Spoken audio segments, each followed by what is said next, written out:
Good morning. It's a pleasure to be here, having the opportunity to give this presentation. My topic today is histopathologic findings of pancreatic ductal adenocarcinoma and pancreatic cystic lesions separately, and their cytologic correlations will be covered through the presentation as well. So in the pancreas, we have a dichotomy in the differential diagnosis. For the solid lesions, most of the cases, unfortunately, experience a dismal prognosis. They are very aggressive pancreatic ductal adenocarcinomas, whereas for cystic lesions, often these are benign or indolent entities for which we have hopes for the patient's long-term survival. In this differential diagnosis, in this algorithm, there are also additional dichotomies. One of them for the solid lesions is serous ill-defined tumors. They have more these scar-like configuration, ill-defined borders. Typically, these have glandular pattern, and main differential for these is ductal adenocarcinoma versus pancreatitis. Those tumors that have more fleshy, demarcated appearance, as you see here, often are composed of diffuse sheet of cells, not as much stroma participation, and these are typically non-ductal tumors, including neuroendocrines, acinar, pancreatoblastoma, pseudopapillary neoplasms, and other. And this dichotomy really works extremely well for the most cases. When we come to cystic lesions, we traditionally have separated them into mega versus microcystic. This is really no longer that valid, because the only entity that exists in the microcystic, which is like this sponge-like configuration, is our serous cystadenoma. There's not much differential diagnosis really for this kind of pattern. Whereas for megacystic lesions, also called macrocystic lesions, meaning there are multiple loculi that are large, we have a wide spectrum of cystic processes, tumors, including the miscellaneous one, and we'll cover these briefly later on. Interestingly, the degree of malignant behavior with this dichotomy goes from left to right, with the serous ill-defined cases mostly proving to ductal adenocarcinomas are highly aggressive malignancies. Non-ductal tumors can be aggressive, but they're relatively better behaving than ductal adenocarcinomas. Megacystic tumors, miscellaneous lesions especially, can be malignant. However, they are much more protracted clinical course as typical for them, and serous cystadenomas are essentially all benign. In terms of the frequency, in real life, actually, these megacystic tumors are the most common because IPMNs, which we'll come back to, are very common in the general population. About 10% of the population above the age of 60-70 have incidental small IPMNs. We'll mention that later on. So they actually are the most common when you look at all real life lesions. However, when you come to the surgical resections, or also for cytologic preparations, most of what we see are solid tumors because they present with clinical symptoms. And they're about 60% of the resections. Cystic lesions often require resection as they become complex, so they constitute about 30% of the surgical specimens. Now, there are also interesting correlations for these different growth patterns. For serous scar-like processes, again, they are tubular configurated tumors. Often what we get are scattered clusters of glandular elements, as expected, whereas for the fleshy demarcated lesions, since they form sheet-like configuration and they do not have much stroma, they yield fair amount of cells, often monotonous, and the differential is again neuroendocrines, also the papillary, acinar, pancreatoblastoma, and others. For cystic lesions, as you probably know, we have problematic issues because the yield may be low. They are low cellular specimens generally. And actually, when you come to serous cystadenomas, as microcystic lesions, they seldom produce really diagnosable cells. Now, these differential patterns are very helpful, as I mentioned. However, it should be kept in mind that there are also a fair amount of exceptions. For instance, pancreatic ductal adenocarcinomas can be cystic. This is about 2 to 3% of the cases. Neuroendocrine tumors are cystic in about 5% of the cases. So they fall into the differential of, or they present as cystic tumors. In contrast, solid tumors like solid cytopapillary neoplasm, although its name is solid, it often has cystic degeneration and comes to the cystic tumor differential. And microcystic adenoma, again, the name has cystic in it, but it can be solid, solid serous adenomas. About 2 to 3% of serous cystadenomas are solid like that, and then they actually have the differential diagnosis of neuroendocrine tumors, for instance. Like I mentioned, solid serous lesions often yield glandular elements, and as you know, our main challenge there is to determine this is adenocarcinoma. In these two examples, obviously there are adenocarcinomas, grooves, irregular clustering of cells, atypia, pleomorphism, disorganization, some debris here. There's also three-dimensional clustering and so-called honeycomb, drunken honeycomb pattern. So instead of a regular honeycomb, these are all features of adenocarcinoma that allow us to diagnose.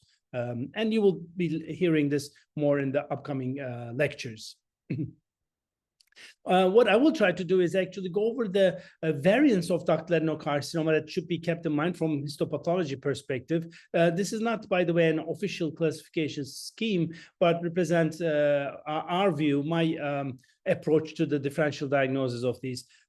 Before we go on to that, important to mention is ductal glandular differentiation in the pancreas means mucin, at least some intracytoplasmic mucin. We don't use the term mucinous in the pancreas. Virtually all of our ductal tumors are by default mucinous, so it doesn't mean much unless there is stromal mucin, and we'll come back to that point. And mucin-related oncoproteins, of course, are expressed consistently in any ductal neoplasm. Also, KRAS mutation, if there's ductal glandular differentiation in a neoplasm, typically there is mucin, and if there's mucin, there's often KRAS mutation, regardless of what type of ductal tumor it is for the pancreas. So looking at the morphologic variants of pancreatic ductal adenocarcinomas, most pancreatic ductal adenocarcinomas are small infiltrative tubules, as I illustrated earlier, glandular elements. However, there are some divergence from that. Foamy gland is one that is often misdiagnosed because it's extremely bland and mature cells. Only this three-dimensional clustering, foamy microvesicular cytoplasm, distinct cytoplasmic borders allows us to diagnose these as adenocarcinoma, but they can be extremely subtle. Similarly, the large ductal adenocarcinomas create large sheets, really very large fragments, which we associate with more benign mucosal fragments, but large ductal adenocarcinomas also do that. You see the pleomorphism and disorganization here is the giveaway that this is an adenocarcinoma. Vacuolated adenocarcinomas are good because this kind of vacuolations, good meaning allow us to recognize a little bit more easily because they have these vacuoles that are distinctive. We don't see these vacuoles in normal elements typically, and you see this targetoid mucin in these vacuoles is diagnostic of adenocarcinoma. So with the adenocarcinomas increasingly becoming important is the fact that, yes, there are tubular type adenocarcinomas, but there is a transition to less differentiated. These are called pattern 1, 2, 3, something that we published many years ago. Just as there is a progression in the pre-invasive neoplasia, in invasive neoplasia also there's a progression as they accumulate more mutations and abnormalities, they become more infiltrative. It's in essence, this is a grade, and we propose this grading scheme that divides this into three, very similar to Gleason. If they are forming glands, it's pattern 1. If they are more irregular, just like in Gleason, then it's pattern 2. And if there are non-glandular patterns, it's pattern 3. The reason I'm presenting this, again, we use this in grading of these adenocarcinomas in real life, but it is becoming quite interestingly important for researchers. They correlate these patterns with additional molecular pathways and their stromal inductions and etc. So it is becoming helpful for cancer researchers. There are variants of adenocarcinoma. We call them variants, but actually they're distinct tumor types. For instance, adenosquamous WHO requires squamous component to be 30%. These are rare, about 2% of pancreatic carcinomas, if you define it with the 30% criterion. They are very aggressive. And interestingly, there's a classification in the pancreas now as classical basal-like, just like in the breast, and adenosquamous carcinomas fall into basal-like category. Now, there are also poorly differentiated, of course, and undifferentiated patterns or variants of pancreatic adenocarcinomas. One of them needs to be really distinguished from the others, and that is the one that somehow recruits abundant osteoclasts to the tumor. This needs to be distinguished from these pleomorphic undifferentiated carcinomas of other kind because it's a different beast. We call this sarcomatoid undifferentiated carcinoma with osteoclastic giant cells. Here's one example. Usually the background adenocarcinoma has more elongated spindly appearance. They can be intraductal and mucinous cystic neoplasm associated, not uncommonly, and they tend to have slightly better prognosis than ductal adenocarcinomas and much better than what we previously thought. Please again note the osteoclasts really look like osteoclasts of the bone. They do also stain like osteoclasts with CD68, whereas in the background spindle cells, which is the sarcomatoid carcinoma component, which may lose its keratin as seen in this example, and P53 is overexpressed in that component. So this is a sarcomatoid undifferentiated carcinoma with osteoclastic giant cells. And like I said, these actually appear to be better behaving than we previously thought. Some of them are alive several years after the diagnosis. So it needs to be distinguished, and their molecular pathways appear to be different as well. There are other undifferentiated carcinomas that are being recognized with different molecular backgrounds, so they may be different targets for treatment, for oncologic treatment. And here's one example. This is a high-grade malignancy. The cells are discohesive, individual cells with monotonous rhabdoid features.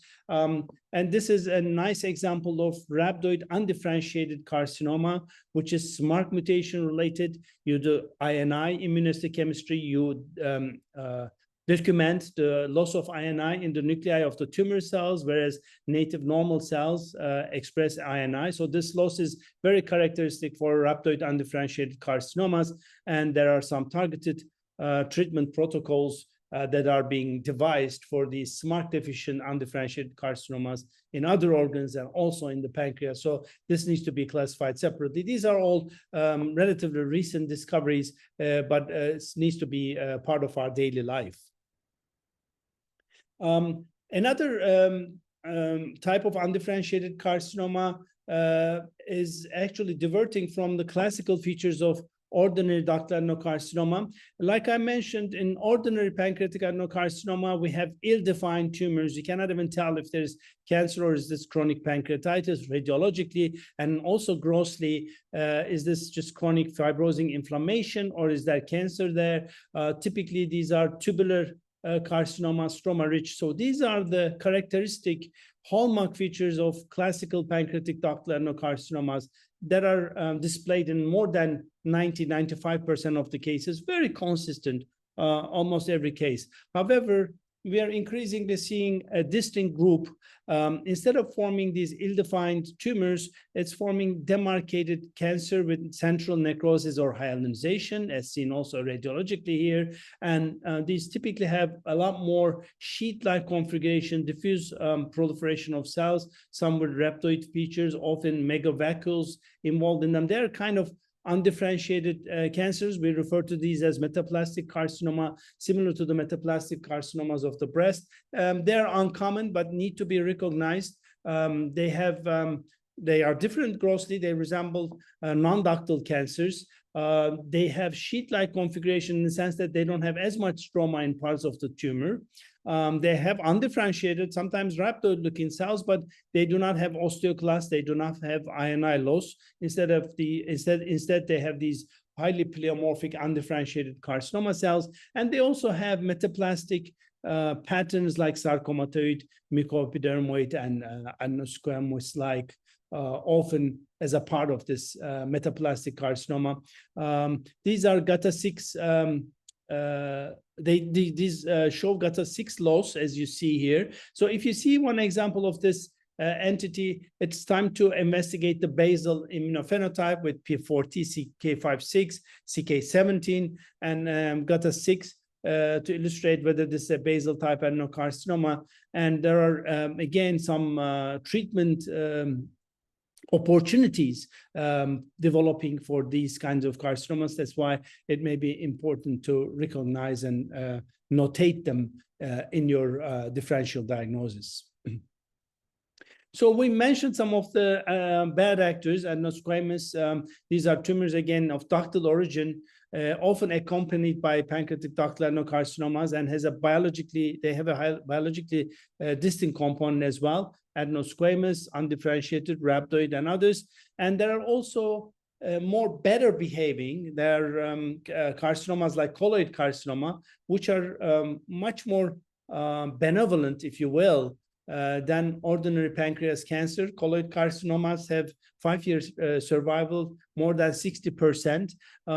And these colloid carcinomas are very similar to colloid carcinoma of the breast. They form gelatinous masses.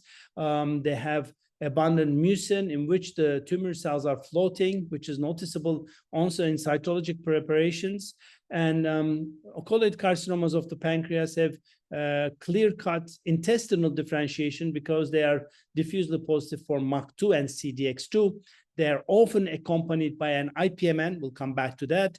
And 5-year survival, again, is very good. So it's important to recognize and notate this colloid type adenocarcinomas if you can really establish the diagnosis in cytology or resection, because the prognosis is very different, and actually they may require different chemotherapy as well. Here's another colloid carcinoma example, in which the mucin relationship with the cells and how the cells are floating within the mucin is evident in these preparations. If you see this, it may be good to do CDX2, MAC2, and establish your diagnosis. Hopefully, this is colloid carcinoma, and then there will be hope for the patient. This brings me to adenocarcinomas that arise from cystic and intraductal neoplasia. We refer to these as tumoral intraepithelial neoplasm. In essence, they are adenoma carcinoma sequence. But I will discuss this in the context of cystic lesions in general. So cystic tumors in the pancreas, there are very different perspectives from different disciplines for these tumors. For radiologists, this is very common. Again, over the age of 70, 15% of the population will have incidental cysts in the pancreas, most of which will prove to be IPMNs, and I'll discuss IPMNs in a minute. For oncologists, they do not understand why we make a big deal out of these tumors, because these seldom get to their attention unless they become malignant and invasive cancers, at which point, of course, it becomes their patient. For surgeons and pathologists, these are increasingly common. It's about 15 to 20% of our resected tumors, because they're more amenable for resection. They're often curable diseases. They're often less infiltrative diseases. Therefore, they can undergo resection selectively. That's why they are higher in frequency in resection specimens.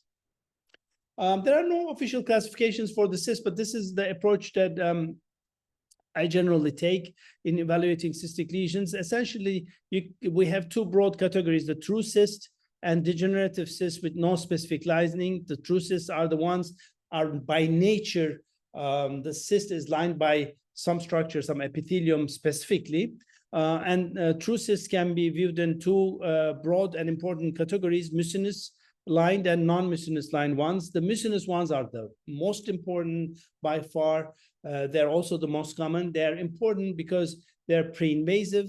They can evolve into cancer, or they may harbor invasive cancer within them. So they need attention as precancerous lesions. Now, this was a very confusing topic for years. It got clarified a little bit with the definition of ovarian stroma.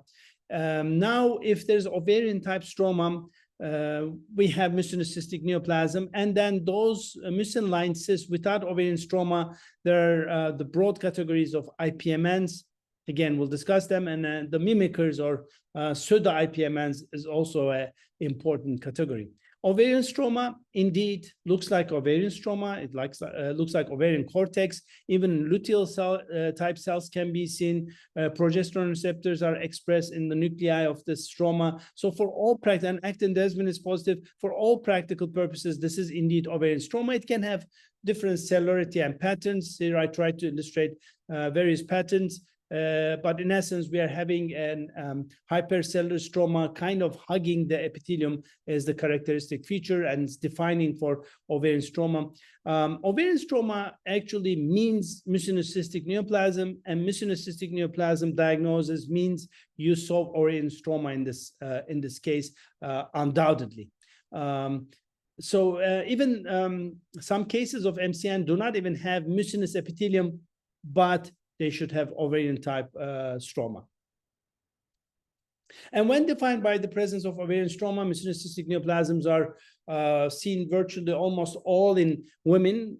We have seen cases in men. I have 3 examples, and with ovarian stroma that I saw with my own eyes, but they are very uncommon. Mean age is about perimenopausal age group, about 50s. They mostly occur in the body and tail of the pancreas. They form demarcated, thick-walled, multilocular cyst.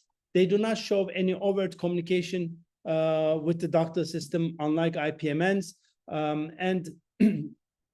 They essentially represent adenocarcinoma sequence, as you see here, low-grade dysplastic changes transforming into more high-grade dysplastic, what we used to call adenoma, and what we used to call cystadenocarcinoma. Now we call high-grade dysplasia, or in Japan and Asia, they call it carcinoma in situ, which I like. So it's essentially adenocarcinoma sequence, carcinomatous transformation, nicely illustrated here. And invasive carcinoma can be seen in about 17% of these cases in our experience. This invasion typically occur in larger examples. Most of them are larger than 5 centimeters, and they often have papillary cystic complex elements in them, so radiologically recognizable as complex. Most of the invasive adenocarcinomas that arise from mucinous cystic neoplasms are ordinary ductal adenocarcinoma patterned, but a few of them, about 10%, are actually the osteoclastic type that we discussed earlier. Interestingly, almost never of colloid type invasive carcinoma that arises. So the intestinal pathway is not quite valid for mucinous neoplasms, interestingly. Now, it is important to sample these tumors almost entirely, because you have to rule out even microscopic invasion. In our experience, confers a very aggressive behavior to these tumors. 5-year survival drops to 25%, whereas non-invasive ones are essentially all cured with very few progressions, if any, that occurs in non-invasive examples. For invasive examples, minimally invasive ones, there are different views. In our experience, they are aggressive. There was one study, multi-institutional. Some of them did well, but we still worry significantly if there's invasive carcinoma in an MCN. That's why sampling and thorough evaluation are crucial for these tumors. So that's ovarian type stroma and mucinous cystic neoplasm. It's, of course, for cytology, that's not as valid, because ovarian stroma is seldom aspirable and seldom comes to the cytologic preparations. But for classification purposes, it's crucial for the diagnosis of MCN. More common, what we see is those mucinous cysts without ovarian stroma, and the main category there is intraductal papillary mucinous neoplasms. By the way, for cytologic diagnosis, we have neoplastic mucinous cysts to cover all these categories, because again, ovarian stroma will not be there, so you cannot make a distinction between a mucinous cystic neoplasm, IPMN, or their mimickers. So the neoplastic mucinous cyst is the overall generic category term we use for a case in aspiration cytology. Now, for IPMNs, traditionally, there's branch duct and main duct classification. This is radiology or preoperative based. It's not as pertinent for pathologic classification, but it's highly pertinent in initial patient management, because the branch duct ones are multilocular cysts. They mostly reserve the main duct, although there's a little bit of granular papillary nodule here involving also the main duct in this patient. However, these tend to be less complex and less likely to develop into invasive cancer, whereas the main duct types are often complex and have at least in situ carcinoma at the time of diagnosis. So virtually all main duct examples progress to or are indication for resection and surgery. This is the translation to whole mount sections. You see multilocular cystic lesion that's preserving the main duct in this case. They tend to be really multilocular cystic, and they used to be called mucinocystic neoplasm, but they do not have ovarian stroma. And then main duct IPMNs, often the main duct is involved with papillary nodules, so it leads to obstruction and chronic pancreatitis in the region. So the injury pattern is commonly present in main duct IPMNs. Now, the more cystic and less papillary, of course, the yield for final aspiration will be essentially nothing like this. But even the presence of mucin, as I'm sure will be discussed later on, is an important clue. If you have thick mucin, that's a sign of IPMN and needs to be taken into consideration, even though you may not be seeing cells. Just like mucinocystic neoplasms, there's a carcinomatous transformation IPMS. This is actually from the same case. This is the more villus adenoma-like component, low-grade dysplastic or intermediate-grade dysplastic. Currently, we call these low-grade IPMN.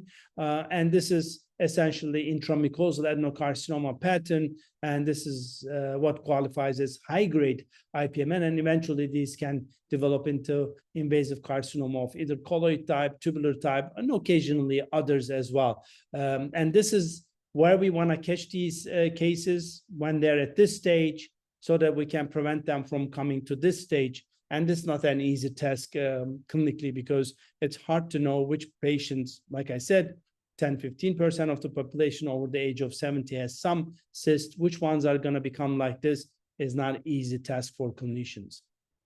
High-grade atypical carcinomatous transformation can manifest in different ways in cytologic preparations. Individual cells with atypia like this is something we need to look for. Again, vacuoles, abnormal vacuoles like this are concerned, and tumor diathesis in the background is something you need to pay attention to. Obviously, when they have more adenocarcinoma-like pattern like this with hypochromasia, nuclear overlapping, this is carcinomatous transformation. Sometimes tumor diathesis, tumor necrosis may need to be reported as a possible sign of carcinomatous transformation in an IPMN. We diagnose these as high-grade atypia, possibly representing carcinomatous transformation. We cannot be sure if it is in situ or invasive. That can only be determined, obviously, in resection specimens. However, if we see these, this patient warrants, this tumor warrants resection without a doubt. Some aspects of IPMNs that are talked about, there are different cell lineages. The gastric type, these are actually the most common. The incidentalomas that we mentioned, in the general population often prove to be of this kind with gastric-like epithelium. Look at this. This is almost like foveolar epithelium of the stomach. These are often less complex. You see, again, very gastric appearance. Invasion is common in these. Less than 10% of these cases, thank God, develop into invasion, because, again, these are common in general population. The problem is once these become invasive, the invasion is ordinary ductal adenocarcinoma with bad prognosis. And this is, again, the most important challenge in the management of IPMNs, these relatively innocuous appearing cysts developing into invasive cancer. Intestinal type IPMNs actually tend to be much more complex. They're often main duct, they're often large. They're like villus adenomas of the worsening duct or of the ductal system. If I showed you this in the GI tract, I'm sure you will call this villus adenoma immediately. They do have intestinal differentiation, MAC2-CDX to diffusely positive. Invasion is not uncommon. It occurs. It's about a third of the patients at resected stage have invasive carcinoma, but invasion is often the colloid type, so it has a significantly better prognosis than ordinary ductal adenocarcinomas. Another tumor that was used to be regarded in the heading of IPMNs, but actually, and it's a relative of IPMN, but is now regarded as a different tumor category, is intraductal oncocytic papillary neoplasms. They form these very complex cystic lesions with solid areas that by imaging in radiology, they think this is bad cystadenocarcinoma. In fact, often they are very well behaving, although they look very complex, they are large. Invasion is often small and quite uncommon. These tumors seldom lead to mortality. That's why it's important to recognize and classify these separately. These have MUC6 expression. There are other things as well. And also interestingly, they have a distinctive fusion gene that is involved. Again, I'd like to emphasize that 10-year survival of oncocytic examples, these IOPNs, intraductal oncocytic papillary neoplasms, is more than 90%, very different than the other tumors in the pancreas. So it's important to recognize these. There's a specific fusion that was discovered in these tumors. It's important to categorize this entity separately.